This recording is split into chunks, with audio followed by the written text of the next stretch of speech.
Doctor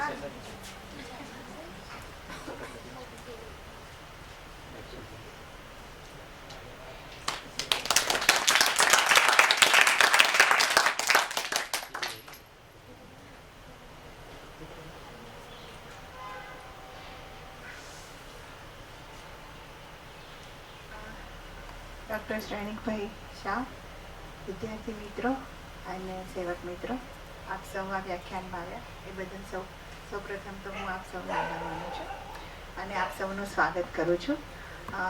doctor Shrenikbhai Shah, doctor ધર્મેશભાઈએ કીધું એમનો ખૂબ લાંબો પરિચય છે, પણ સમાવીના અભાવે હું ટૂંકમાં આપને એમનો પરિચય આપીશ. તો ડૉક્ટર શ્રેણિકભાઈ શાહ એ ઇન્ટરનલ મેડિસિન, તમને સાદી ભાષામાં કહું તો ફિઝિશિયન તરીકે યુએસએમાં છેલ્લા 35 વર્ષથી સેવા આપે છે અને એમાં છેલ્લા 20 વર્ષથી પ્લાન્ટ બેઝ ફૂડ એટલે કે વનસ્પતિ આધારિત જે પણ ખોરાક છે એની પર એ પોતે એ ફૂડ લે છે અને એમના દરેક દર્દીઓને એ એનાથી પ્રેરિત કરે છે.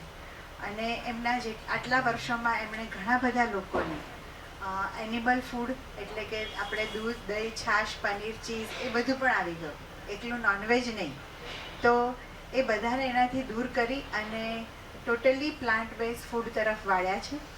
અને છેલ્લા ઘણા વર્ષોથી 20-22 વર્ષથી એમના જેટલા પણ પેશન્ટ છે એ બધા પેશન્ટને એ આ પ્લાન્ટ બેઝ ફૂડનું એડવાઇસ આપી અને એમણે ઘણા બધા રોગો મટાડ્યા છે. એમની એક મેઇન ફિલોસોફી છે કે let food be your medicine, એટલે આપણે ગુજરાતીમાં કહીએ તો આહાર એ જ ઔષધ. એની પર કામ કરી અને એમણે લોકોને સારા કર્યા છે. તો વધારે હું એમનો પરિચય નહીં આપતા ડૉક્ટર શ્રેણિક સાહેબને કહું છું કે એ એમનું આજનું વ્યાખ્યાન શરૂ કરે. Thank you. તમે મને આપી અને બદલ બહુ આભાર. અને મારે 20 વર્ષથી લગભગ આ રીતે whole food plant base diet એટલે શાકાહારી એ રીતે એનું સ્ટ્રિક્ટલી પાલન કરીએ છીએ. અને એના ધીમે ધીમે મારી લાઈફની સ્ટોરી છે આખી, એટલે તમને બી બહુ ઇન્ટરેસ્ટ પડશે. એટલે તમે જોઈએ એની આખી જર્ની મારી લાઈફની કેવી રહી છે. Next please. આપણે વેજીટેરિયન ડાયટ તો બધા જાણે જ છે કે આપણે મીટ નહીં ખાવાનું, પણ ઘણા લોકોને ખોટા આઈડિયાઝ હોય છે કે એમાં દૂધ ને એમાં ખાવામાં તો કશો વાંધો નહીં, એગ્સ ખાવામાં કશો વાંધો નહીં. એ વાત સાચી નથી, કારણ કે એમાં બે પ્રોબ્લેમ છે કે તમે માનતા હો કે એનાથી એનિમલ્સ મરતા નથી, પ્રાણીઓને આપણે મારતા નથી, ખાલી દૂધ લઈએ છીએ, એ વાત ટોટલી ખોટી છે. કારણ કે તમે ડિરેક્ટલી કે ઇનડિરેક્ટલી આડકતરી રીતે પણ એના કિલિંગની અંદર તમે ભાગ લઈ રહ્યા છો. તમારું જેટલી ડિમાન્ડ વધશે દૂધની, એ હું આગળ તમને બતાવીશ કે દૂધની કે ડેરી પ્રોડક્ટ્સની એટલી ડિમાન્ડમાં એટલી વધારે ગાયોને મારવામાં આવશે. એટલે આપણે એ રીતે સભાનતા અત્યારે લાવવાની જરૂર છે અને ધીમે ધીમે આપણે અંદર આપણું ઇન્ટ્રોસ્પેક્શન એટલે અંતર્જ્ઞાન જગાડવાની જરૂર છે કે જેનાથી આપણને ખબર પડે આ બધી. એટલે વેજીટેરિયન્સમાં એક તો પહેલી વાત છે કે તમે એ પણ એ જે ક્રૂરતા થઈ રહી છે પ્રાણીઓ ઉપર, એમાં તમે આડકતરી રીતે ભાગ લેશો. અને બીજું કે એનિમલ ફૂડ્સ, ભલે તમે મીટ ના બી ખાતા હો તો મિલ્ક ને ચીઝ ને બટર ને ઘી એ બધાના ઘણા બધા પ્રોબ્લેમ છે હેલ્થ વાઇઝ કે જે મેં જોયેલા છે. એટલે વીગન ડાયટની અંદર કેવું છે કે તમને કંઈ પણ એઝ લોંગ એઝ તમારી પાસે એનિમલના કોઈ પ્રાણીના ફૂડ તમે ના ખાઓ, પણ એટ ધ સેમ ટાઈમ પણ બીજું બધું તમે ખાઓ, લાઈક કોન્સન્ટ્રેટેડ કાર્બોહાઈડ્રેટ છે, ઘઉં છે, ચોખા છે, એ બધું રાંધેલું હોય અને એની પછી છોડા કાઢી નાખેલા એવા કોન્સન્ટ્રેટેડ કાર્બોહાઈડ્રેટ છે, ઓઇલ છે, શુગર છે, એ બધી વસ્તુઓ પણ તમે વીગન થિયરેટિકલી કહી શકો. બ્રેડ બી વીગન છે કે હું જ્યુસ પીવું કે સોડા પીવું, એ પણ વીગન છે, પણ એ હેલ્ધી નથી. એટલે એનું હેલ્ધી વર્ઝન આપણે બીજું બનાવ્યું છે, એને કહેવાય છે whole food plant base diet. એટલે એની અંદર તમારા એકદમ લાઈક લીફી વેજીટેબલ્સ છે, એ રીતે તમે સાલાડ વધારે ખાઓ અને જે કંઈ ગ્રેઇન્સ ખાઓ તો તમે છોડાવાળા ખાઓ, છોડાવાળા ચોખા ખાઓ, છોડાવાળા લાલ ઘઉં ખાઓ, એ રીતે ધીમે ધીમે વધારે ફાઈબરવાળા કે જે ઓરિજિનલ સ્ટેટમાં ભગવાને બનાવેલા એ ટાઈપના, એટલે એ વધારે ખાઓ, પણ ઓઇલ નહીં લેવાનું અને સોલ્ટ ને શુગર એકદમ થોડી. એ રીતે એને whole food plant base diet કહીશ. એમાં બંનેમાં ઘણો ફેર છે, એ પણ હું તમને બતાવીશ. Next please. હવે મારો પ્રોબ્લેમ શું છે કે મને બધા જાતના ક્વેશ્ચનો મારી જિંદગીમાં આવતા હતા, અને ક્વેશ્ચન સારા છે કે ખોટા એ તમારી પર આધાર રાખે છે. કારણ કે ક્વેશ્ચન કોઈ પણ શરીરમાં તમારે પ્રશ્ન ઊભા થાય, તમારા મગજમાં આવે, તમારી જિંદગીમાં આવે, પણ એને તમે ફોલો કરો તો તમે કંઈ પણ આગળ નીકળી શકો. પણ એના માટે તમારે એક પેશન હોવી જોઈએ કે ભાઈ આ ક્વેશ્ચન મને ઊભો થયો છે, કે એનો મારે આન્સર કેવી રીતે શોધવો, એને જવાબ મારે કેવી રીતે શોધવો.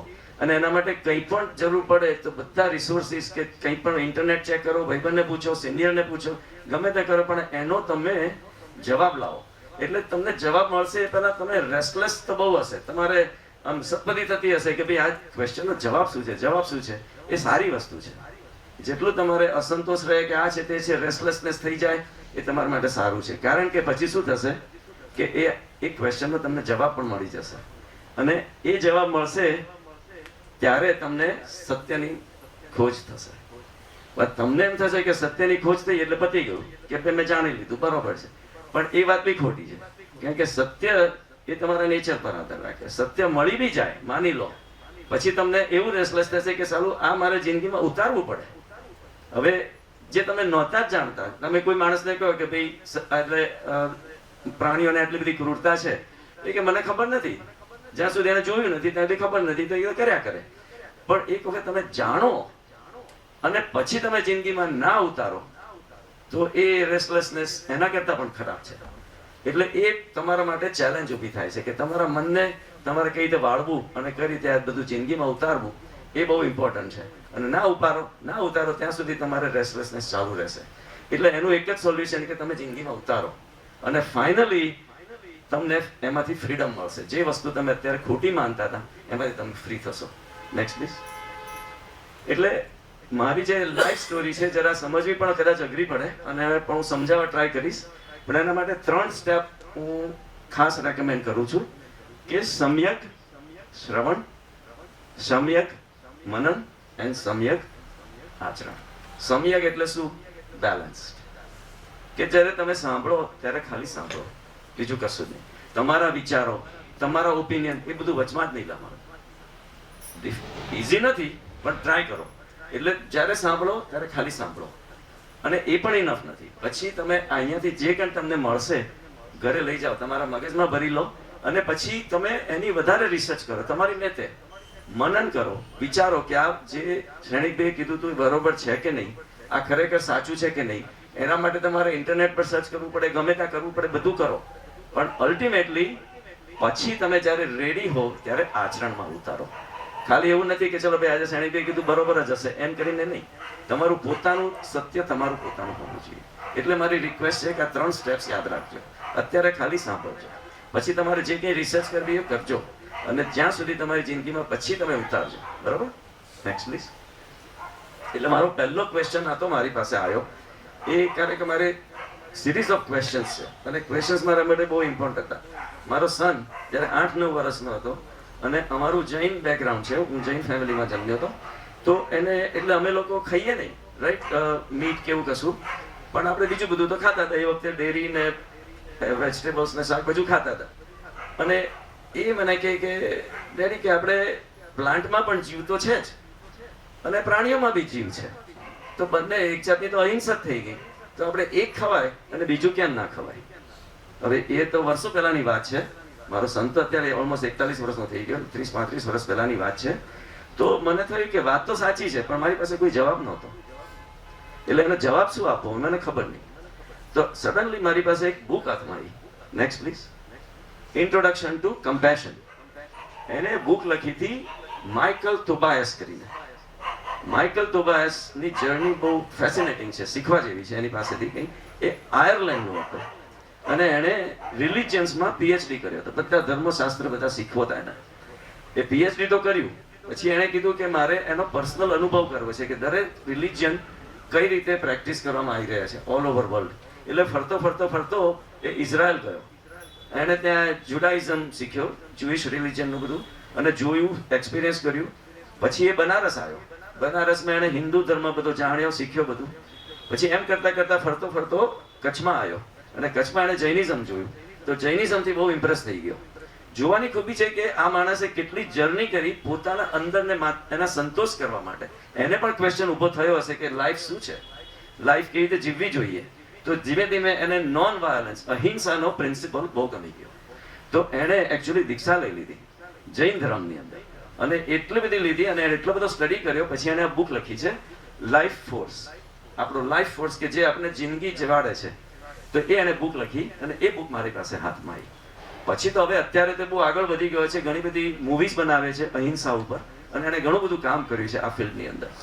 તો મેં જ્યારે વાંચ્યું ત્યારે મને ખબર પડી કે એકાંદ્રીય જે વનસ્પતિ છે એ વનસ્પતિને એક જ ભાન છે, રિપ્રોડક્શન કરવાનું, આગળ એનો વંશ વધારવાનું, સીડ્સ બનાવે એ રીતે. પણ એને એટલું બધું દુઃખ થાય જ્યારે ગાયને 5 ઇન્દ્રિયો છે, એ આપણને જુએ કે ભાઈ આપણે મારવા જઈએ છીએ તો એ ફીલ કરે છે કે ભાઈ હા મારું મૃત્યુ થવાનું છે, એટલે એ ગભરાય છે, એને કાપો ત્યારે એને દુખે છે. આ બધી જ વસ્તુઓ પંચેન્દ્રિય પ્રાણીઓની વાત છે, રાઈટ? તો એમાંથી એને સમજાવ્યું કે તમારે ખાવું જ હોય, મહાવીર સ્વામી કીધું કે તમારે ખાવું જ હોય તો ખાવું તો પડશે જ, પણ એવું ખાવાનું કે તમારે પૃથ્વીને ઓછામાં ઓછું ડેમેજ કરો, ઓછામાં ઓછું તમે નુકસાન પહોંચાડો. એના માટે તમારે શાકાહારી રહેવું ઇમ્પોર્ટન્ટ છે. એટલે એ વખતે તો હજી મિલ્ક ને બધું તો ચાલતું હતું જ, પણ એટલીસ્ટ મીટ ના ખાવું જોઈએ એવું એને સમજાઈ શક્યો. કારણ કે નાના છોકરાને અમેરિકામાં મોટો કરવો ઇઝી નથી. એના જ બધા કઝિન હોટડોગ ને હેમબર્ગર ને બધું ખાતા હોય તો એને પણ ક્વેશ્ચન થાય કે ભાઈ હું કેમ ના ખાઉં. એટલે આવા બધા જવાબ એ મારી પાસેથી આશા રાખતો હતો. તો મેં પણ જવાબ ના દીધો આ ક્વેશ્ચન, મેં પણ એની તપાસ કરીને ફાઇનલી મારી પાસે જવાબ આવ્યો અને મેં એને કીધું. એટલે પછી એ સંતોષ થઈ ગયો કે હા મને પણ કોઈ મારે તો મને નહીં ગમે, તો હું શું કરવા કોઈ પ્રાણીઓને મારું. એ નાનો હતો, સમજી ગયો. ત્યારથી એને કીધું કે હું નહીં ખાઉં, એના કઝિન્સને કીધું. એ એક તો ક્વેશ્ચન હતો. પછી બીજી એક સ્ટોરી કહું છું કે એના ઘણા વર્ષો પછીની વાત છે. હું સાઉથ આફ્રિકાની અંદર સફારી પર ગયો હતો. ક્રુગર નેશનલ પાર્ક બહુ ફેમસ છે. તો એની અંદર એને મારી જિંદગી બદલી અને મને ક્વેશ્ચન ફરી થયો કે ભાઈ why are lions physically fit and we are not. આપણે એ લોકો આટલા બધા હેન્ડસમ ને ફિઝિકલી ફિટ કેમ છે અને આપણે કેમ નથી?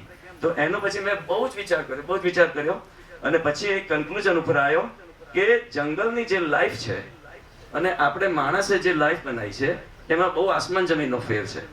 કારણ કે લાયનને કોઈ ચોઈસ નથી. એ સવારના ઉઠે તો એને તો ફિટ રહેવું જ પડે. કે લાયન બીજા એનિમલને પકડવું હોય તો એને દોડવું પડે, એના મસલ્સ એકદમ રેડી હોવા જોઈએ. જે દિવસે લાયન બીજા પ્રાણીને ના પકડી શકે એ દિવસે મરી જાય, હન્ટિંગ ના કરી શકે. એને એવું નથી કે ચલો ભાઈ ગ્રાન્ડ ચિલ્ડ્રન બધા લઈ આવશે, ગ્રાન્ડપા તમે ઘરે બેસો હું તમારા માટે ફૂડ લઈ આવું, એવું થવાનું નથી.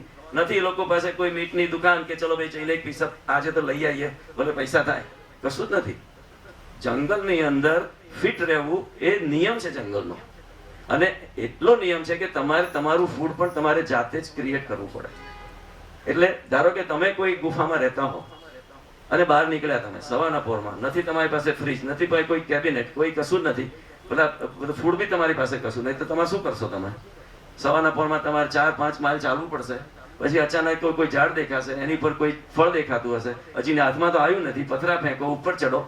આટલી મહેનત કરીને તમને પછી એક કાચું સફરજન તમારા હાથમાં આવે તો શું કરશો? તમે ખાઈ નાખશો, કારણ કે ભૂખ જ એટલી લાગી છે. એટલે આખી જે જંગલની જે લાઈફસ્ટાઈલ છે એ તમારા એફર્ટ્સ ઉપર આધાર રાખે છે. તમે પોતે સસ્ટેન કરવા માટે તમે જાતે ખમતીધર છો એ બતાવવા માટે, પણ એના માટે ખમતીધર થવું જરૂરી છે. આપણે તો શું કરીએ કે ભાઈ માની લો કે કેરેટ્સ, આપણે કોઈ ગાજર ખાતા અને સોસાયટીએ શું બનાવ્યું? ગાજરનો હલવો બનાવ્યો. હવે તમને હું તો મારા પેશન્ટોને કહું કે તને 2 વસ્તુ આપું, તાર શું ખાવું? સાહેબ ગાજરનો હલવો જોઈએ ને. એટલે ચોઇસીસ બધી ઊભી થવા માંડી. જે ચોઇસીસ ઊભી થવા માંડી માણસની સોસાયટીમાં, એનાથી આપણે મિસ્ટેક કરતા ગયા. એવું ક્યારે કે પછી બસ આ જ આપણી નોર્મલ લાઈફ છે, પેલી લાઈફ આપણે ભૂલી ગયા અને એને લીધે આપણે સફરિંગ શરૂ કર્યું. Next please. જીતુ કૃષ્ણમૂર્તિ બહુ મોટો સંત થઈ ગયો સાઉથની અંદર. એણે કીધું હતું કે a freedom to choose is a great freedom to have. એટલે આપણે જે રીતે ગાંધીએ આપણને ફ્રી કરાવ્યા એની પહેલા બ્રિટિશર્સના હાથમાં હતા. તો એ લોકોથી ફ્રી થવું બહુ ઇમ્પોર્ટન્ટ હતું. કારણ કે આપણે જિંદગી આપણે જ નક્કી કરવાની હોય. પણ એ એક જાતની ફ્રીડમ છે. પણ એનાથી પણ વધારે ઊંચી એક ફ્રીડમ છે કે ફ્રીડમ ફ્રોમ યોર ચોઇસીસ. જ્યારે તમને 2 ચોઇસ હોય કે ગાજર બી હોય ને ગાજરનો હલવો બી હોય, પણ તમે બુદ્ધિથી સમજીને ગાજર જ સિલેક્ટ કરો, એ તમારા મનથી તમે ફ્રી થયા. પણ અત્યારે એવું નથી કરતા. આપણે ગાજરનો હલવો લઈ લઈએ છીએ એટલે આપણે મનના ગુલામ થયા. એટલે અલ્ટિમેટ જે આઝાદી જે આપણે ગાંધીજીએ કીધેલી એ સ્વની રાજ હતી. Next please. સ્વરાજ. સ્વરાજની ડેફિનેશન જે જુદી હોઈ શકે. એક તો આપણે બ્રિટિશર્સથી ફ્રી થયા, એ સ્વરાજ મળ્યું આપણને, પણ ત્યાં સ્વરાજનો અર્થ સ્ટોપ નથી થતો.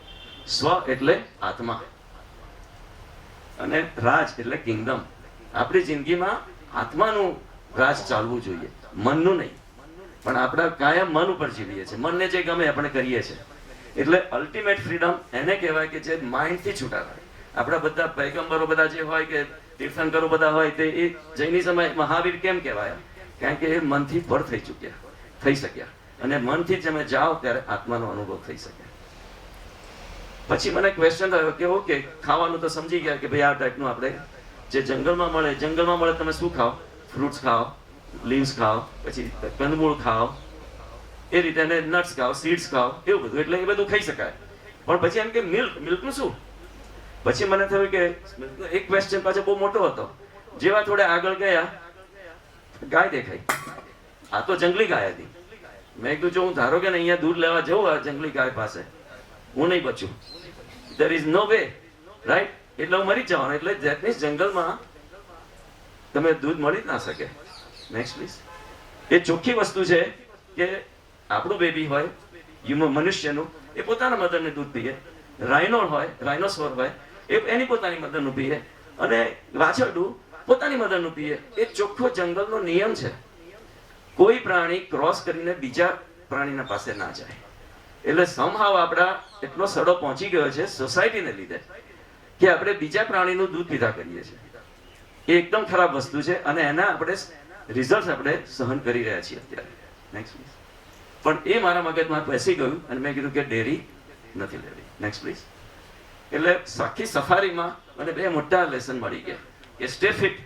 ફિઝિકલી આપણે બધા એકદમ પરફેક્ટ તમારું સ્વાસ્થ્ય સાચવી રાખવું જોઈએ. સ્વાસ્થ્યનો મિનિંગ ખબર તમને? સ્વમાં જે સ્થિર થાય એ સ્વાસ્થ્ય. સ્વ ઇઝ આત્મા. માઇન્ડમાં જે સ્થિર થાય એ નોટ સ્વાસ્થ્ય. એમાં તમને સ્વાસ્થ્ય નહીં મળે. જે સ્વ જોડે કનેક્ટ થાય અને એની અંદર જ રહે એ સ્વાસ્થ્ય કહેવાય. શીખવા જેવું છે. અને એક તો સ્વાસ્થ્ય રીતે ફિટ રાખવાનું અને whole food plant based diet ખાવાનું. એ બંને કરવાનું, તો તમારે લોંગ ટર્મ આયુષ્ય રહેશે. હવે મીનવાઇલ આયુર્વેદનું મારી પાસે એનો મિનિંગ મારી પાસે આવ્યો. હું આયુર્વેદમાં તો ટ્રેન નથી થયો, નથી મને આયુર્વેદની કોઈ ટ્રીટમેન્ટમાં ઇન્ટરેસ્ટ કે કંઈ, પણ આયુર્વેદનો મિનિંગ મને બહુ ગમી ગયો. કોઈને ખબર છે આયુર્વેદનો મિનિંગ શું? શબ્દનો મિનિંગ શું છે? કોઈને ખબર? આયુ એટલે શું? આયુષ્ય, લાઈફ. અને વેદા એટલે શું?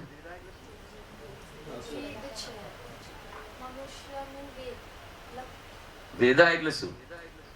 સાયન્સ. It's an art.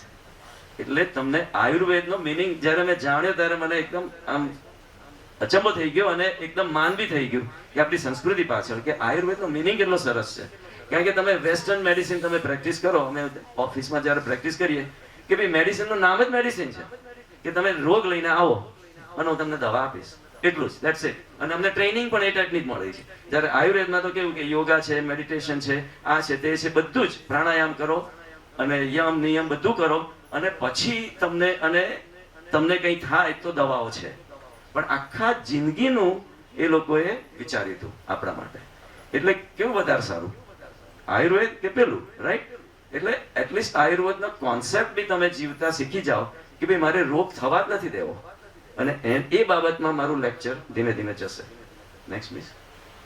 અને કૃષ્ણનું પ્રૂફ છે, ગીતાની અંદર લખેલું છે 17મા ચેપ્ટરમાં કે સાત્વિક આહાર, સાત્વિક વિચાર અને સાત્વિક આચરણ 3 કરીશ તો કૃષ્ણ કહે છે કે હું 100 વર્ષના આયુષ્યની તને ગેરંટી આપું છું. પણ સત્વ એટલે શું ખબર છે આપણને? સત્વ એટલે પ્યોરિટી. જે ફોર્મમાં ભગવાને એને જન્મ આપ્યો છે એ સાત્વિક કહેવાય. જ્યારે ઝાડ ઉપર એપલ હોય એ સાત્વિક કહેવાય. ઘરે લાવીને આપણે એપલ પાઈ બનાવી અને શુગર નાખી, ફેટ નાખ્યું, આ નાખ્યું, તે નાખ્યું, એટલે આપણું ડાપણ અંદર એડ થઈ ગયું. તો પછી કૃષ્ણ કહે છે કે ભાઈ તારે હેરાન થવું છે તો થાતું, કશો વાંધો નથી. પણ મેં તો તને કીધું હતું કે જે મેં જે બનાવ્યું તારા માટે બરોબર છે. તો એક ટાઈમે હું ન્યુયોર્કમાં મેરેથોન દોડ્યો હતો. તો એ વખતે બહુ ઇન્ટરેસ્ટિંગ ઈમેલ આવી હતી, કારણ કે ન્યુયોર્ક રોડ રનર ક્લબ્સ એ લોકો તમને ઈમેલો મોકલે જ્યારે તમે મેરેથોનની ટ્રેનિંગ કરતા હો. તો એ લોકોએ સરસ લખ્યું હતું કે ડોન્ટ થિંક કે you are running marathon but you are a marathoner. Means તમારી આખી લાઈફસ્ટાઈલ મેરેથોનની આજુબાજુ ગુમાતી હોવી જોઈએ. તો એ મેં વિચારી, મને બહુ ગમ્યું. અને એમાં એક સરસ લખ્યું હતું કે eat the food without labels. ગાજર ઉપર લેબલ હોય ના હોય. કેમ? કારણ કે ભગવાને બનાવી છે. એટલે જે વસ્તુ પર લેબલ ના હોય એ ખાવાની તમારે. એ મને પ્રભુ અપીલ કરી ગયું જાય તો તમારું પણ ખુલી શકે. Next please. એટલે સાત્વિક ફૂડ તમે કહીએ તો આપણે whole food plant based diet એ સાત્વિક ફૂડ કહેવાય. Next please. અને અત્યારે આપણે શું કરીએ છીએ? દૂધ પીએ, બટર ખાઈએ, ચીઝ ખાઈએ. Next please. બધી મીઠાઈઓ ખાઈએ. Next please. બિસ્કીટો, બધું જ. આ બધું નોર્મલ ડાયટ થઈ ગયું છે લોકો માટે. એટલે બધું અસાત્વિક ડાયટ છે અને એને લીધે બધી બીમારીઓ ઘણી બધી થઈ ગઈ છે. અને બેન્જામિન ફ્રેન્કલિન કે જે યુએસ નો પ્રેસિડેન્ટ હતો એને બી કીધું an ounce of prevention is worth a pound of cure. એટલે તમને કોઈક વાર રોગ થઈ જાય પછી એની ટ્રીટમેન્ટ તમે કરશો પણ એના કરતા એ રોગ થાય જ નહીં. એના જેવું તો ઉત્તમ એક કે નહીં. અત્યારે અમેરિકાની અંદર cure the cancer, breast cancer awareness બધું ઘણું બધું ચાલે. કેમ? કારણ કે એમાં જ પૈસા છે. તમારે બ્રેસ્ટ કેન્સર થાય અને તમને ઇન્જેક્શન આપે કિમોથેરાપીનું, $5,000-10,000 તો ઇન્જેક્શન જ હોય. પણ કોઈ એવું નથી વિચારતું કે બ્રેસ્ટ કેન્સર થયું કેમ. એ માટે સાત્વિક આહારની જરૂર છે. પણ એ તમને સમજાવીશ પછી. હવે આ બધું ચાલતું હતું તો સડનલી મારી પાસે હાથમાં એક બુક આવી. એ મારા પેશન્ટને બધું સમજાવતો હતો કે આ રીતે તમારા લોકોએ જિંદગી જીવવી જોઈએ, કારણ કે હું પણ જીવતો હતો.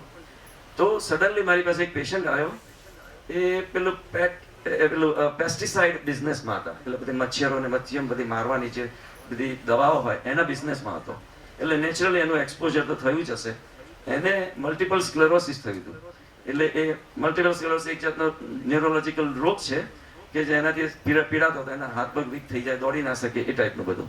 પણ એને આટકતરી રીતે ખબર પડી ગઈ કે આ બધા કેમિકલ્સ હું વાપરી રહ્યો છું એ મારા શરીરમાં ગયા છે અને કેમિકલ્સને એનાથી મને આ થયું છે. પણ એણે મને આ બુક આપી. મને કે doctor, you been telling us all the time, now it's in the book. એટલે તમે જે કંઈ કર્યા છે એ બુકની અંદર લખેલું છે. તો મેં કીધું ચલો વાંચીએ. તો એ બુક લખી હતી. કોની બુક હતી? જ્હોન રોબિન્સની. જ્હોન રોબિન્સ કોણ ખબર છે? બાસ્કિન રોબિન્સ ખબર છે? આઈસ્ક્રીમ, એનો છોકરો. એના ફાધરને $multi-billion નું એમ્પાયર હતું. એના ફાધરને કીધું કે મારે નથી જોઈતું, કારણ કે બધા પ્રાણીઓના જે ફેક્ટરીઓ બધી ચાલતી હતી એ બધામાં જઈ શકે એવો હતો, કારણ કે એના ફાધરનો જ બિઝનેસ હતો. એ બધું જોયા પછી એને નક્કી કર્યું કે મારે કોઈ દિવસ ડેરી કે કશું ખાવું નથી. અને એણે આ બુક લખી અને બુકની અંદર જે પ્રાણીઓ પર ક્રૂરતા બધી થઈ રહી છે એ બધું જનું ડિસ્ક્રિપ્શન છે.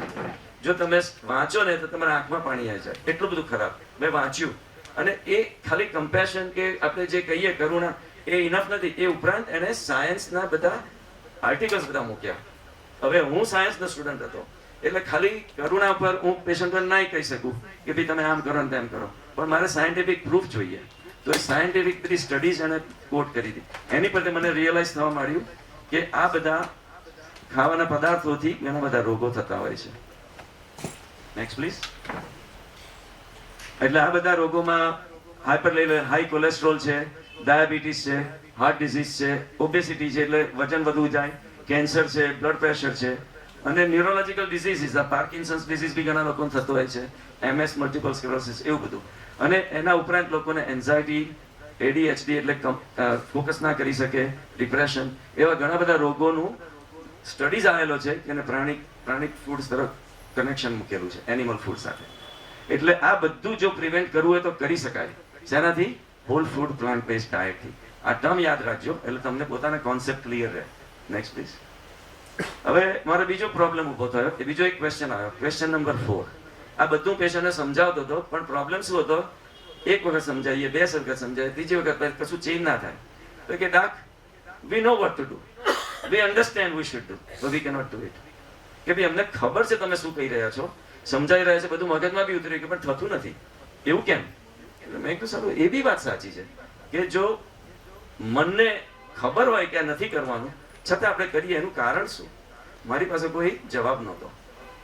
કારણ કે વિચાર કરીએ કે જે બોડી જે આપણું છે, શરીર જે છે, એમાં કંઈ પ્રોબ્લેમ ઊભો થાય તો આપણે શું કરીએ કે ચલો ભાઈ ડૉક્ટર પાસે. એટલે મન કહે ચલો ભાઈ આજે ડૉક્ટર પાસે જઈ આવીએ, ચેકઅપ કરાવી આવીએ, ટ્રીટમેન્ટ કરાવી નાખીએ, બરોબર છે. પણ એટલે કારણ કે બોડી અને માઇન્ડમાં, શરીર અને મનમાં મન વધારે પાવરફુલ છે. પણ હવે મનને જ પ્રોબ્લેમ હોય કે એને ખબર છે કે શું કરવું શું નહીં, છતાં બી કર્યા કરે, તે મનનો પ્રોબ્લેમ થયો. તો મનનો પ્રોબ્લેમ કઈ રીતે સોલ્વ કરો? મારી પાસે કોઈ જવાબ નહોતો. ચિન્મયાનંદની ગીતા મારી પાસે હાથમાં આવી. મેં શું કીધું હતું?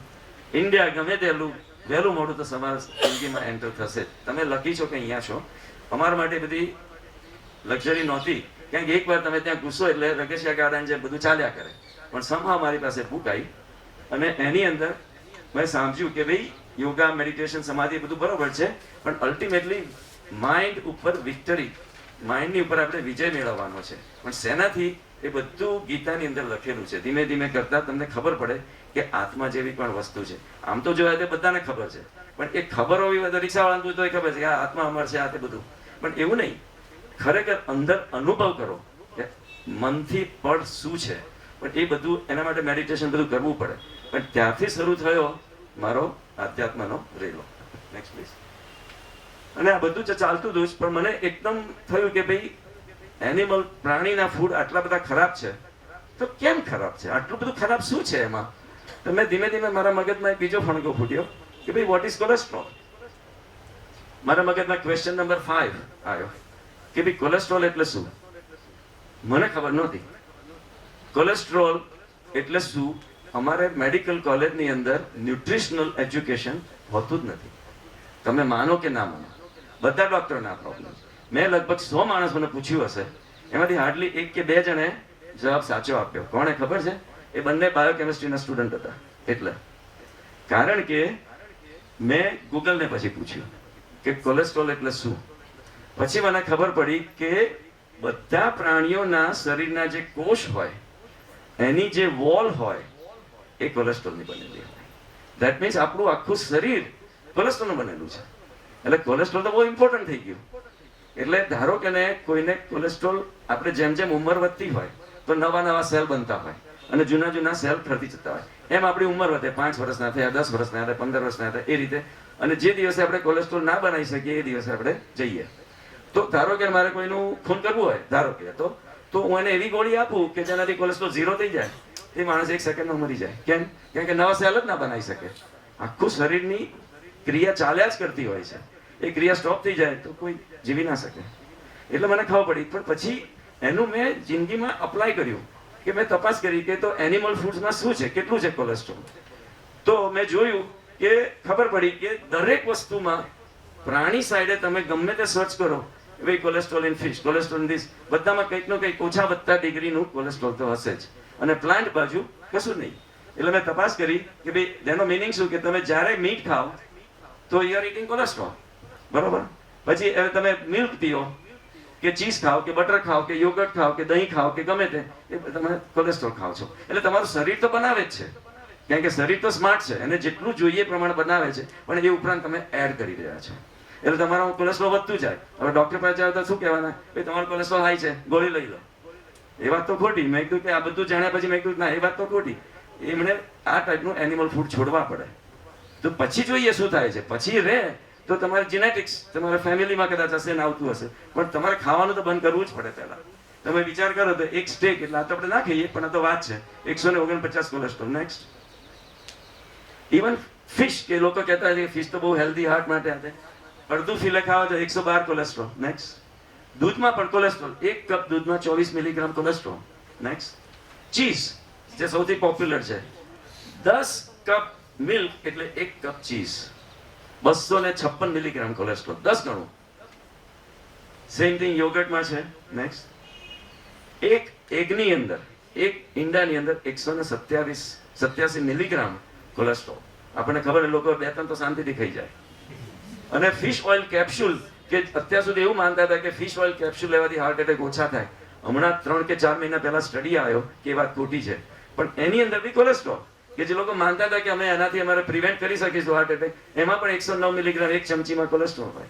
એટલે best food is whole food plant based diet.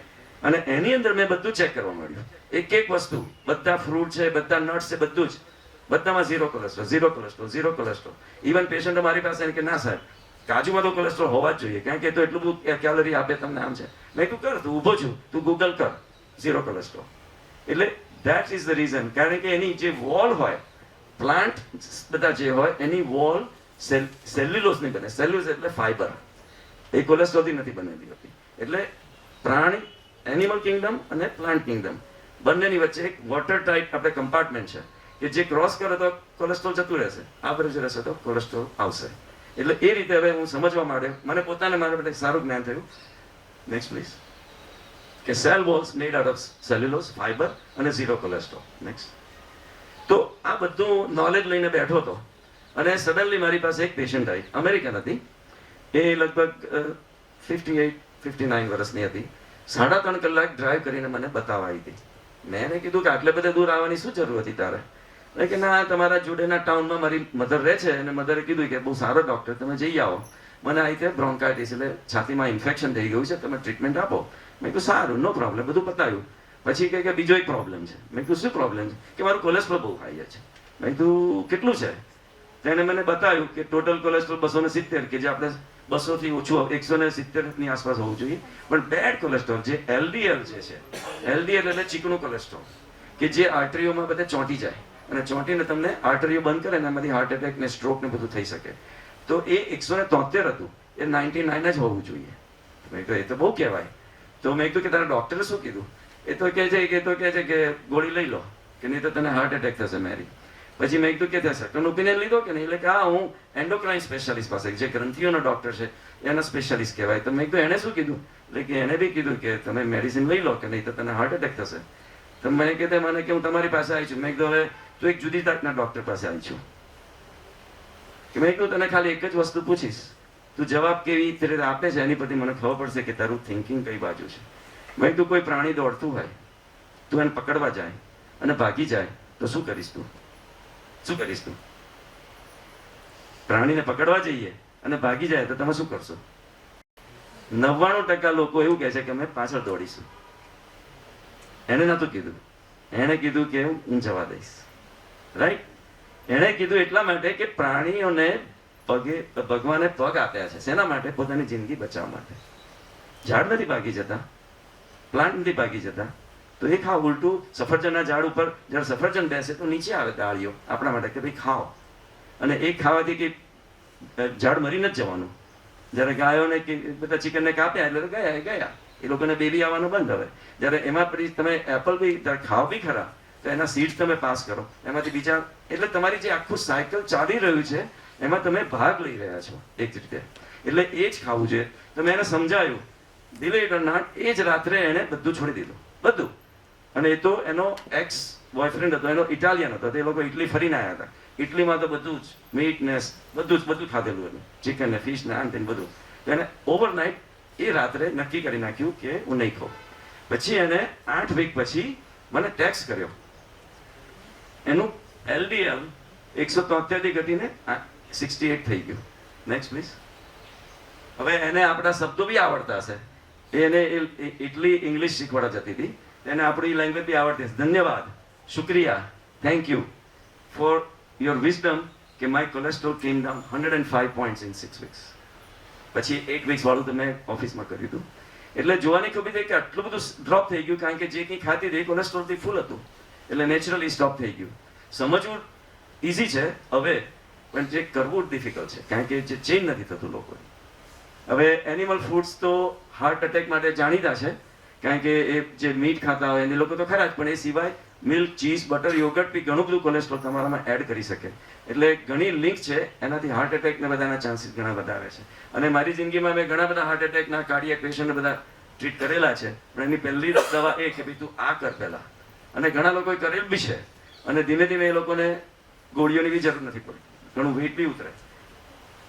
હવે જોવા જઈએ તો યુનાઇટેડ સ્ટેટ્સના મારી પાસે ડેટા છે, ઇન્ડિયાના નથી, પણ 36 સેકન્ડે, એવરી 36 સેકન્ડે એક માણસ મરે છે હાર્ટ એટેકથી અમેરિકામાં. અને લગભગ $219 બિલિયન એવરી યર ખર્ચે છે આપણું અમેરિકા લોકોને બચાવવા માટે. નેક્સ્ટ. હવે આ ઇન્ટરેસ્ટિંગ છે કારણ કે એમાં આપણે ઇન્વોલ્વ થઈએ છીએ. આખા દુનિયામાં જેટલા લોકો મરી જાય છે એના 30% લોકો હાર્ટ એટેકથી મરે છે. પણ એમાં પણ જે લોકો હાર્ટ એટેકથી મરે છે એમાંથી 60% લોકો સાઉથ એશિયન હોય છે. સાઉથ એશિયન એટલે Indian, Pakistani, Nepalis, Bangladesh, Sri Lanka. These are the south Asian. તો એ લોકોએ તપાસ કરી કે south Indians have a highest risk of heart disease. એટલે અમેરિકામાં બી જે સાઉથ એશિયનની કમ્યુનિટી છે એ લોકોને સૌથી વધારે હાર્ટ એટેકનો રિસ્ક છે. અને અહીંયા તો આપણે જોઈએ જ છે ઘણા લોકોને થાય છે. એટલે એના પર આ સ્ટડી થયો હતો, એને મસાલા સ્ટડી કહે છે. એનું લાંબુ એક્રોનિમ છે. એ ડૉક્ટર કનાયા કરીને કેલિફોર્નિયાથી એને સ્ટડી કર્યો હતો ખાલી સાઉથ એશિયન્સ ઉપર જ. અને એમાંથી આ બધા ઇન્ફોર્મેશન બધી ખબર પડી. નેક્સ્ટ. એમાં ઘણા બધા ઇન્ડિકેટર્સ હતા કે ભાઈ શું કરવું, કઈ ટાઈપનું. એ લોકોએ તપાસ કરી કે જે બધા સાઉથ એશિયન્સના જે એનરોલ કરેલા હતા એને ઘણું બધું હતું કે થોડો ડાયાબિટીસ હતો, થોડું એલપી લિટલ, એ બધા આપણે જાણવાની જરૂર નથી, પણ બધા ઓબેસ હતા. પણ એટલા બધા ઓવર જ નહીં, ખાલી થોડુંક જ પંચ જ હોય, લાઈક ખાલી સેન્ટ્રલ ઓબેસિટી કે પેટ જ વધેલું હોય, બીજું બધું ના હોય. પણ સૌથી જોવાની જે નંબર 6 છે એ મેં ઇમ્પોર્ટન્ટ છે કે દે આર વેજીટેરિયન્સ. મીટ તો ખાતા જ નહોતા, પણ diet was very high in dairy. દૂધની પ્રોડક્ટ્સ બહુ ખાતા હતા અને વેજીટેબલ્સ, ફ્રૂટ્સ ને વેજીટેબલ્સ વેરી લો. એટલે ત્યાં આપણો વીક પોઈન્ટ દેખાઈ આવે છે કે એ સાઉથ એશિયન્સને આ બધા હાર્ટ ડિસીઝ કેમ થાય છે. નેક્સ્ટ. હવે તમે વર્લ્ડમાં તમે અમુક જગ્યાએ જાઓ, લાઈક આ બધા સેન્ટ્રલ આફ્રિકા છે, રૂરલ ચાઇના છે, ઓકિનાવા, જાપાન, તો ત્યાં હાર્ટ એટેક છે જ નહીં. એનું કારણ શું? Next. Whole food plant based diet. ત્યાં એ લોકો એ જ ખાય અને લોકો 80, 90, 100 સુધી. ઓકિનાવામાં તો એવરેજ એજ 105ની છે. 105 સુધી લોકો નોર્મલી પહોંચે અને ખાસા એક્ટિવ રહે. એટલે એના માટે આપણે લાઇફસ્ટાઇલ ચેન્જ કરવાની જરૂર છે અને આ ડિરેક્શનમાં જવાની જરૂર છે. અને ઇવન તમે અત્યારે ટ્રીટમેન્ટ બી કરીએ, માની લો કે કોઈ પેશન્ટ આવે અને હાર્ટનો પ્રોબ્લેમ હોય કે કોલેસ્ટ્રોલનો પ્રોબ્લેમ હોય, આ બધું કરવું પડે. તમારે રિપીટેડલી બ્લડ વર્ક કરવું પડે, પછી એને દવાઓ આપવી પડે, પછી દવાઓની સાઇડ ઇફેક્ટ્સ આવે, એ બધું કરતા પછી સર્જરીઓ બી કરવી પડે. બાયપાસ સર્જરી કરાવો તો અમેરિકાની અંદર 500,000 500,000 એટલી બધી સર્જરી થાય છે. એમાંથી 3% લોકો તો સર્જરીમાં જ મરી જાય છે. 15,000 લોકો ડોક્ટર ટ્રીટ કરવા એટલે ટ્રીટમેન્ટને લીધે જ પેશન્ટ એક્સપાયર થઈ જાય. હાર્ટ એટેક તો જુદા. અને એ જ રીતે સ્ટેન્ટ મૂકવા પડે જે પેલા આર્ટરીની અંદર, તો એ લગભગ 1 મિલિયન સ્ટેન્ટ મુકાય છે. પણ એમાં ઓલમોસ્ટ 12,000 લોકો, એટલે 27,000 લોકો તો ખાલી ડોક્ટરની ટ્રીટમેન્ટથી મરી જાય છે. પણ આ બધાની શું જરૂર છે? આ બધું સ્ટોપ કરવું તો થઈ શકે એમ છે. Next please. એટલા માટે whole food plant based diet બહુ ઇમ્પોર્ટન્ટ છે. નેક્સ્ટ. આ જવાબ. Next please. એક વખત એક વસ્તુ બહુ ઇન્ટરેસ્ટિંગ જાણવા છે. 1941માં સેકન્ડ વર્લ્ડ વોર હતું. તો એમાં શું થયું કે નોર્વે કન્ટ્રી છે એ જર્મનોએ લઈ લીધો. બરોબર? હિટલર તો આવતો હતો. હવે એટલે એનિમીઝ, તમારે દુશ્મનો આવે તો પહેલું શું કરે કે જે દેશમાં જાય ને એના બધા એનિમલ લઈ લે. કારણ કે યુરોપમાં તો તમે જાણો છો બધા મીટ ને બધું ખાતા હોય, એટલે એના સોલ્જર્સને ખવડાવવા માટે બહુ ઇમ્પોર્ટન્ટ છે. તો એ બધા એનિમલ્સને કેપ્ચર કરી લે. એટલે નોર્વેના જે માણસો હતા એ લોકોને તો ખાવા મળ્યું જ નહીં. તો એ લોકોને કમ્પલસરી પ્લાન્ટ બેઝડ ડાયટ જ કરવો પડે. તો 4 વર્ષમાં એ લોકોનો heart attack rate went down by 58%. જર્મનો એને કંટ્રોલ કરતા હતા પણ એને ફાયદો બી કરાયો. હવે જર્મનો કેટલા હાર્ટ એટેક મર્યા એમને નથી ખબર. Next please. હવે આ સ્લાઇડ આમ થોડી બિઝી છે પણ ઇમ્પોર્ટન્ટ છે કે 2 લાખ લોકો પર સ્ટડી થયો હતો. એમાં મેં કીધું હતું મેં હેલ્ધી વીગન અને અનહેલ્ધી વીગનનો ડિફરન્સ છે. તો એમાં ખબર પડી કે જે લેસ હેલ્ધી ફૂડ છે એમાં ઇન્સિડન્સ ખાલી 2% જ ઘટે, જ્યારે પેલાની અંદર ઓલમોસ્ટ 19%. લાઈક હોલ ગ્રેન્સ છે, ફ્રૂટ્સ છે, વેજીટેબલ્સ છે, નટ્સ છે, કઠોળ છે, અને એ બધું હોય તો એમાં 19% રિડક્શન થઈ જાય. 19% ઇન્સિડન્સ ઘટી જાય હાર્ટ એટેકનો. પણ બીજું બધું જે અનહેલ્ધી ખાય એનો ખાલી 2% જ ઘટે. એટલે એ બહુ જોવાની ખૂબી છે કે એકલો ખાલી vegan is not enough. Next please. એટલે આ ડાયટ પર હું ધીમે ધીમે જવા માંડે. મારો ડાયટ થયો. આ બધું સવારના હું બ્રેકફાસ્ટમાં ખાઉં. નેક્સ્ટ. પછી મેં નક્કી કર્યું કે ફિઝિકલી તો ફિટ રહેવું જ છે. તો ધીમે ધીમે કરતા હું મેરેથોન દોડ્યો. તો ન્યુયોર્કની મેરેથોન દોડ્યો. પછી નેક્સ્ટ. પછી પેલા ફ્રેન્ડ જોડે શિકાગો દોડ્યો. પછી આ બધા મલ્ટિપલ આવી ગયા, લગભગ 6 જેટલી મેરેથોન દોડ્યો. એટલે મેં આખી લાઈફસ્ટાઈલ બદલી નાખી લાયનને કાયમ મગજમાં રાખીને. પછી હમણાં કિલીમાંજારો બી ચડી આવ્યો 20,000 ફીટ ઉપર. આ બધું પ્લાન્ટ બેઝ ડાયટ. બીજા એમનો મેઇન જણાવવાની એ છે કે આ ડાયટ સાથે પણ તમે બધું કરી શકો. કારણ કે ઘણા લોકોના મગજમાં હોય છે કે તમે મીટ નથી ખાતા કે દૂધ નથી, તમારી તાકાત કઈ, એ બધી વાત ખોટી છે. હું તો 20 વર્ષથી આ બધું કરું, છતાં બી આ બધું કરું છું. નેક્સ્ટ. અને હમણાં જ એપ્રિલમાં એવરેસ્ટ બેઝ કેમ્પ જઈ આવ્યો, એ 17,000 ફીટ ઉપર છે. એટલે આ બધું તમે કરી શકો. ઓન ધ કોન્ટ્રી, આ ટાઈપનો ડાયટ ખાવ તો તમે વધારે કરી શકો અને લાઈફ એન્જોય કરવા માટે છે, રાઈટ? એટલે એ રીતે મારું જે આપણે અલાઇનમેન્ટ છે બોડી, માઇન્ડ અને સોલનું, એમાંથી મેં બોડીને, આપણા શરીરને જરા સીધું કર્યું, શરીરને જરા અલાઇનમેન્ટમાં લાવી દીધો. પણ હજી મારે આ લાંબી જર્ની હતી બાકી. નેક્સ્ટ. એનિમલ ફૂડ જોડે કેન્સરનું પણ કનેક્શન છે. Next please. આ સ્લાઇડ ઇમ્પોર્ટન્ટ છે પણ સમજવાની જરૂર નથી, પણ હું તમને સમજાવું છું. એક IGF-1 કરીને હોર્મોન હોય છે કે જે ગાયોમાં નેચરલી પ્રેઝન્ટ હોય છે. બધા મિલ્કની અંદર IGF-1 તો હોય જ. એ એવું હોર્મોન છે કે બહારથી નથી એડ કરેલું, છતાં એ જ એના 9 જાતના હોર્મોન્સ નેચરલી ગાયના શરીરમાંથી નીકળે છે મિલ્કની જોડે. વાંચતો હતો એમાં રૂલ ઓફ 10 સમજાયો હતો. એ બહુ સમજવાની વસ્તુ છે કે જ્યારે બે એનિમલ કે બે ઓર્ગેનિઝમ એકબીજા જોડે ખાવા ટ્રાય કરે તો એમાંથી 10% કેલરીઝ ખાલી એક્સચેન્જ થાય. માની લો કે ચિકન આવ્યું, રાઈટ? તો ચિકનને ઘઉં ખાવા છે, તો ઘઉંનો રૂટ્સ નહીં ખાઈ શકે, એ લીવ્સ નહીં ખાઈ શકે, પછી એનો દાડો નહીં ખાઈ શકે, એના ફૂલ નહીં ખાઈ શકે, એ બધું 90% જતું રહ્યું. પણ ખાલી વીટ ખાઈ શકે, ઘઉં ખાઈ શકે. તે ઘઉંના દાણામાં જેટલી કેલરી છે ખાલી 10%. અને આ રૂલ સાયન્ટિસ્ટે આખા વર્લ્ડમાં જોયેલો છે અને કોઈ પણ જગ્યાએ અપ્લાય થાય છે. પછી વિચાર કરો તમે, નેક્સ્ટ, કે ચિકનને કોઈ કે ફોક્સને ચિકન ખાવું હોય તો ફોક્સ જો ચિકન ખાય, શિયાળ જો ચિકન ખાવા જાય તો એની હૂવ્સ છે, એની બીક છે, ચાંચ છે, એના બોન્સ છે, એ બધું ફેંકી દેવું પડે. એ બધામાં 90% જતું રહ્યું, એટલે 10% જ ખાલી એને મળે. હવે વિચાર કરો કે ચિકનને એક પ્લાન્ટમાંથી 10% મળતું હોય તેને 10 પ્લાન્ટ તો જોઈએ જ સર્વાઈવ થવા માટે. 10%, બરાબર? તો સાથે ફોક્સને 10 ચિકન જોઈએ, પણ ઇનડિરેક્ટલી ફોક્સને 100 જોઈએ પ્લાન્ટ, કારણ કે દરેક ચિકને 10 પ્લાન્ટ ખાધેલા હોય. અને લાયનને 10 શિયાળ જોઈએ અને 100 ચિકન જોઈએ અને 1000 પ્લાન્ટ વીટના જોઈએ. એટલે લાયનની મોટી મોટી ટેરિટરીઝ એટલા માટે જરૂર પડે છે કારણ કે એ ટોપ ઓફ ધ લાઇન છે. જેટલા તમે લેડરમાં ઉપર, પણ એ તો નેચરલ છે, પણ આપણે તો ચોઇસથી જઈએ છે. દૂધ ખાવું ને આ કરવું એ બધી આપણી ચોઇસ છે.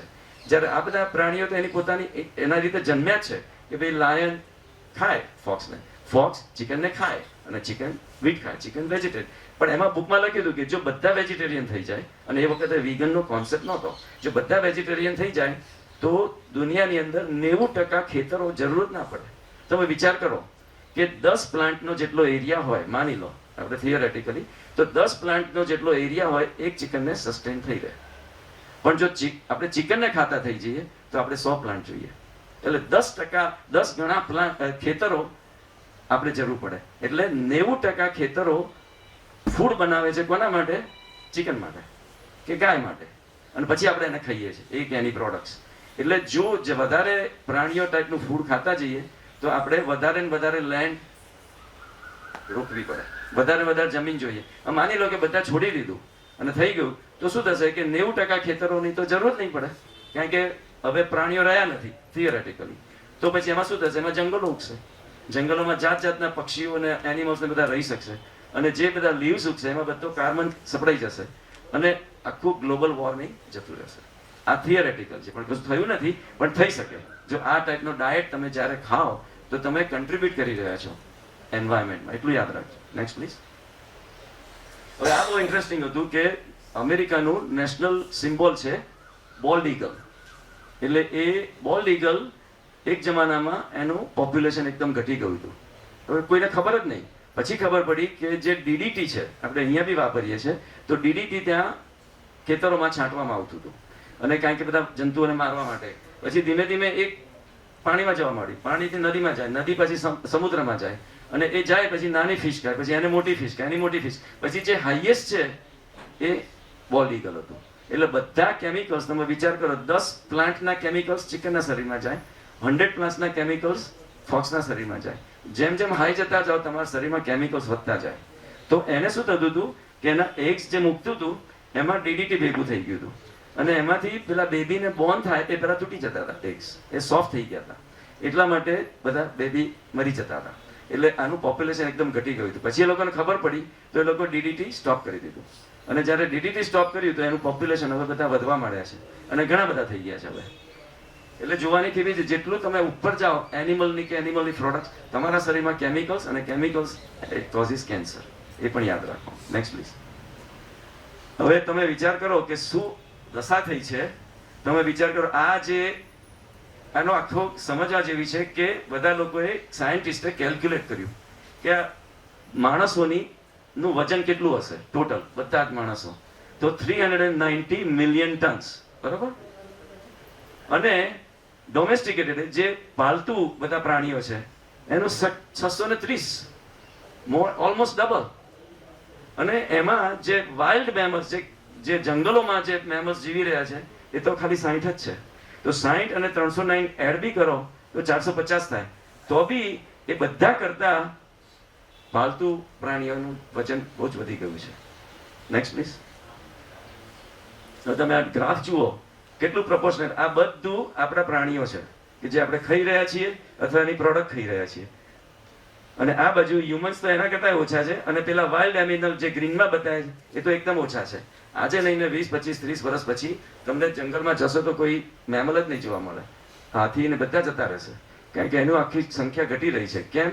કારણ કે આપણે ખેતરો બધા ક્રિએટ કરતા જઈએ છીએ. કઈ રીતે ક્રિએટ કરીએ છીએ? જંગલો કાપી કાપીને.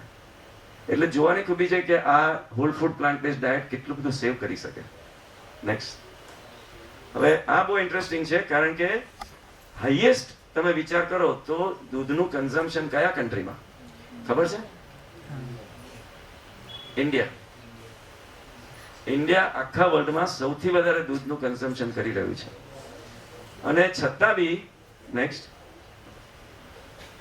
આખા વર્લ્ડમાં બીફ એક્સપોર્ટ બી કરવું હોય તો ઓલમોસ્ટ ટોપ 5 માં છે. ઇન્ડિયામાંથી ઘણું બધું બીફ એક્સપોર્ટ થઈ રહ્યું છે. એનું કારણ શું? કે આપણે દૂધ જોઈએ છે, એના માટે ગાયો તો જોઈએ જ છે, પણ ખાવું નથી બીફ, કારણ કે અમારા ધર્મ વિરુદ્ધ છે. તો ગાયોનું કરો શું? એક્સપોર્ટ કરી દો. એટલે બંનેમાં આપણે હાઈ છીએ. દૂધ પીવામાં બી હાઈ છે અને એક્સપોર્ટ કરવામાં બી હાઈ છે. એટલે એનો સોલ્યુશન એક જ છે, whole food plant base diet. જે બધા થઈ જાય તો બધું દૂધ, ડેરીનું પ્રોડક્શન ની જરૂર નહીં પડે, ડેરીની એટલે ગાયોની જરૂર નહીં પડે.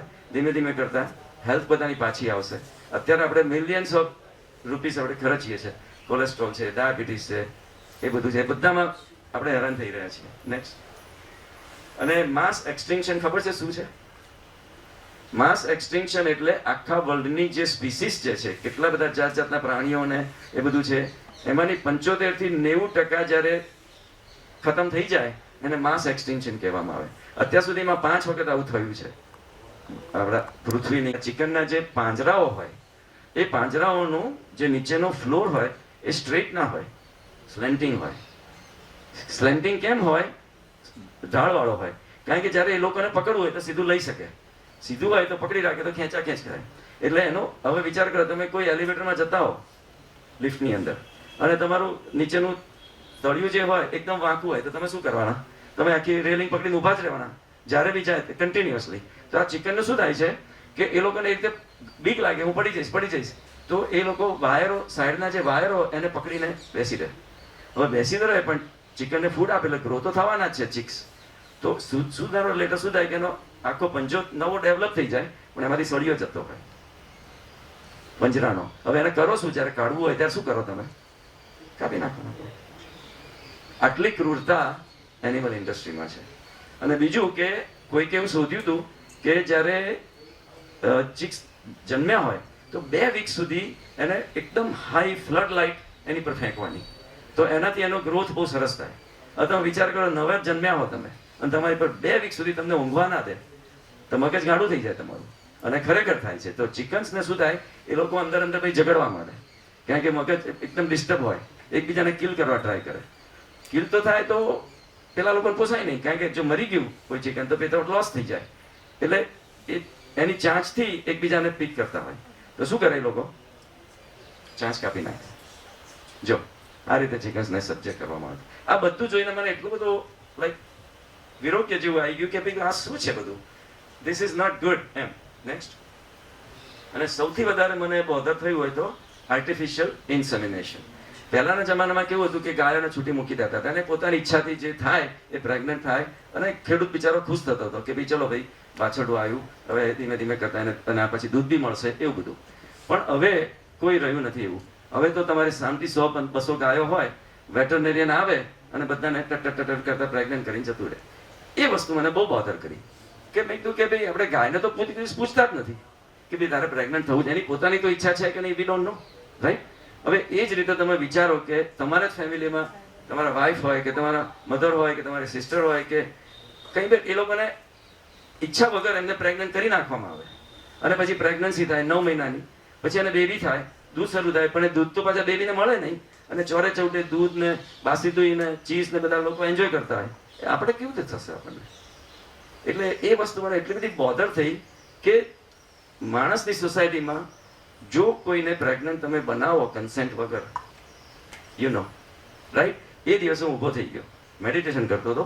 કારણ કે બોડીના લેવલ પર આપણે બધા જુદા છીએ, માઇન્ડના લેવલ પર ઘણા જુદા છીએ, પણ આત્માના લેવલ પર તો સેમ જ છીએ. કારણ કે આત્માને કોઈ શેપ નથી, કોઈ સાઇઝ નથી, કોઈ કલર નથી, પણ એટલો બધો ડીપ હતો તો હું ઊભો થઈ ગયો અને મારી આંખમાં આંસુ આવી ગયા કે ભાઈ એવરી મિલ્કની જે પ્રોડક્ટ જે છે એ રેપની પ્રોડક્ટ છે, એ ચલાય જ નહીં, લેવાય જ નહીં.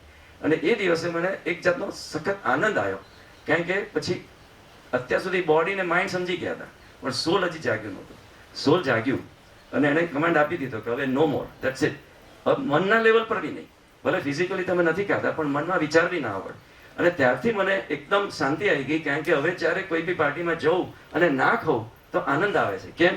કોઈ અનનોન ગાયને હું હેલ્પ કરી રહ્યો છું. અને એ જે આનંદ છે બીજાને હેલ્પ કરવાનો, કે જેને તમે જાણતા બી નથી, જેને જાણતા હોય હેલ્પ કરો તો ચલો માની લીધું, પણ જે જાણતા બી ના હોય તમે હેલ્પ કરવા માટે કર્યું તો તમને સખત આનંદ આવે. ત્યારથી મારી જિંદગી આખી બદલાઈ ગઈ. Next please. એ વખતે મારે સોલની અલાઇનમેન્ટ થઈ ગઈ. ભગવદ્ ગીતામાં ચોખ્ખું લખ્યું છે, ચેપ્ટર 9 અને 26 શ્લોક, પત્રમ પુષ્પમ ફલમ તોયમ. એટલે પત્રમ એટલે લીફ, પુષ્પમ એટલે ફૂલ, ફલમ એટલે ફળ અને તોયમ એટલે પાણી. કૃષ્ણ કહે છે આ 4 જ વસ્તુ મને આપતું, એના સિવાય નથી મીઠ લખ્યું, નથી દૂધ લખ્યું, કશું જ નથી લખ્યું. એટલે ગીતામાં કોઈ જગ્યાએ મિલ્કનું મેન્શન જ નથી. હવે બરોબર છે, નાનો હતો ત્યારે ગોવાળિયો હતો, બરોબર, પણ એનું ફેમિલી એવું હતું, એ લોકો ખવડાવતા અને ખાતો હતો. પણ જ્યારે પોતે હાઈએસ્ટ સ્ટેટમાં હતા, કોન્શિયસનેસની વેરી હાઈ સ્ટેટ, જ્યારે ગીતા ડિલિવર થઈ અર્જુનને આપી, એનું તમે માનશો કે પેલા નાના છોકરાનું માનશો, રાઈટ? બધા આર્ગ્યુમેન્ટ કરે કે ભાઈ આ કૃષ્ણ ભગવાન રામ, એ નાના હતા ત્યારે ભગવાન આપણે કહીએ છીએ, પણ નાનું બચ્ચું હતું. પણ એની જ્યારે પ્રખર થઈ, એની જે અંદરની ચેતના, એ વખતે એને કીધું કે આ 4 જ વસ્તુ તું મને આપ. કારણ કે કૃષ્ણના 2 સ્વરૂપ છે. એક તો ફિઝિકલ સ્વરૂપ કે જે અર્જુનની જોડે હતું, એની પાસેથી એડવાઇસ લઈ શકે એમ હતું, એ ફિઝિકલી આપણી જોડે નથી, પણ એનું ચૈતન્ય, કૃષ્ણ ધ કોન્શિયસનેસ આપણા બધામાં છે. એની પાસે જો આપણે જઈશું તો આ જ અંદરથી આત્મામાંથી અવાજ નીકળશે કે આટલી જ વસ્તુ બરોબર છે. નેક્સ્ટ. મહાવીરે પણ કીધું છે સેમ થિંગ કે do not injure the animals as we know. Next. હવે એમાં બુદ્ધાએ કીધેલું કે જો બીજા કોઈને મારો બી ખરા તો, અથવા તો કોઈકે માર્યું અને તમે ખાઓ, એ પણ ખોટું છે. એટલે બધી રીતે તમે વાયોલન્સ કરી રહ્યા છો. અને તમે, બુદ્ધા કહે છે કે બીજામાં પણ તમે પોતાની જાતને જુઓ. જો તમે જોશો પછી કોને તમે મારશો અને કોને તમે હર્ટ કરી શકશો. એટલે આ બધું એકદમ હાઈ લેવલનું આપણી પાસે સ્પિરિચ્યુઅલ ખજાનો છે ઇન્ડિયાની અંદર. એ જો ધીમે ધીમે વિચારીએ તો આપણી જિંદગી બદલાઈ શકે. નેક્સ્ટ. આ જવાબ એક એલ્ડ્રિચ ક્લીવરે બહુ સરસ કીધું હતું કે if you are not a part of the solution, you are a part of the problem. બેમાંથી એક જ છે, ક્યાં તો તમે કન્ઝ્યુમ કરી રહ્યા છો અત્યારે, then you are a part of the problem. પણ તમે છોડી દો તો you are a part of the solution. Simple. તમે એનો નિદાન લાવી દીધું કે ચલો ભાઈ આ રીતે કરવાનું છે, પતી ગઈ વાત. તમે આ બાજુ છો કે આ બાજુ, સેમ જ, એની વચમાં કોઈ નથી. નેક્સ્ટ. આ લાઉડ થશે. હા જવાબ ત્યાં છે, રાઈટ. નેવર. આ એક ક્રિશ્ચિયન નર્ન હતી, એને ઘણો બધો ફાયદો થઈ ગયો હતો. અત્યારે વોલ્યુમ નથી આવતું, પણ એ વિગન થઈ ગઈ હતી, એનાથી એનો ડાયાબિટીસ ને ઘણું બધું ઓછું થઈ ગયું હતું. Next please. અને નેક્સ્ટ વિડીયો આપણે સ્કીપ કરીશું. આ બિલ ક્લિન્ટન, આપણો જે અમેરિકાનો પ્રેસિડેન્ટ હતો, એ પોતે બી વિગન થઈ ગયો છે. એને પોતાને બાયપાસ સર્જરી કરાવી હતી બધું, પણ એને ધીમે ધીમે રાઈટ એજ્યુકેશન મળ્યું તો હવે લગભગ ઓલમોસ્ટ હી લુક્સ 20 years યંગર અને બહુ હેલ્ધી છે. Next please. અને આ બધી ડોક્યુમેન્ટરીઝના નામ છે, જો થતું હોય તો જોજો, નેટફ્લિક્સમાં બી છે. પણ મા કા દૂધ તો હિન્દીમાં અને બધા વર્ઝન મરાઠી અને ગુજરાતી બધામાં છે. તો મા કા દૂધ યુટ્યુબ પર જોજો તમે. એ બહુ ઇન્ટરેસ્ટિંગ છે. ડૉક્ટર હર્ષા કરીને હું પર્સનલી મળેલો છું, એને મારી જોડે ટોક બી આપેલી છે. એ પોતે MBBS ડૉક્ટર હતો, પણ એને એક વખત એ ચિકન લેવા ગયો હતો અને શાકભાજી લેવા ગયો હતો. તો એ બંને ખાતો હતો, પણ એ પછી એને જોડે જ પેલું કતલખાનું હતું. તો મેં કહ્યું કે જોઈ લઈએ, ચાલ શું છે એમ. એને સડનલી જોયું તો બધા એનિમલ્સને, પ્રાણીઓને કપાતા જોયા તો એનું હૃદય મૂક્યું. એટલે એને કીધું કે મારે મીટ નથી ખાવું, પણ દૂધનો વાંધો નથી. પછી દૂધ એના કરતાં ધીમે ધીમે તપાસ કે દૂધ ક્યાંથી આવે છે. પછી એમ કરતાં એને જોયું કે એનિમલ્સને કેવી રીતે રાખે છે. પછી એને ખબર પડી કે આ તો નથી સારું. તો એને પોતાની જોબ હતી MBBS થયા પછી બી એ છોડી દીધી અને આખા કન્ટ્રીમાં ફર્યો અને એણે આ ડોક્યુમેન્ટરી બનાવી છે, જોવા જેવી છે, મા કા દૂધ. એ ખાસ જોજો. Next please. અને છેલ્લો ક્વેશ્ચન છે કે ક્યારે આપણે બીજા પ્રાણીઓની મધરનું મિલ્ક પીવાનું છોડીશું? કોઈ પ્રાણી બીજા પ્રાણીની મધરનું મિલ્ક ના પીએ, ચોખ્ખી વસ્તુ છે. એટલે આપણે 6 મહિનાના હતા ત્યાં સુધી આપણે પીધું, 6 મહિના કે વરસ વોટ એવર, પછી આપણી મધરનું મિલ્ક આપણે લેવાનું બંધ કરી દીધું. ઇવન ગાયની જે બેબીઝ હોય છે, કાફ હોય છે, પાછળટા હોય છે, 6 મહિના પછી છોડી દે છે. આપણે શું કરે પકડીને બેઠા આખી જિંદગી પાછું. એ ટોટલી રોંગ છે અને એનો આપણે બદલો ભોગવી રહ્યા છીએ. Next please. That's it.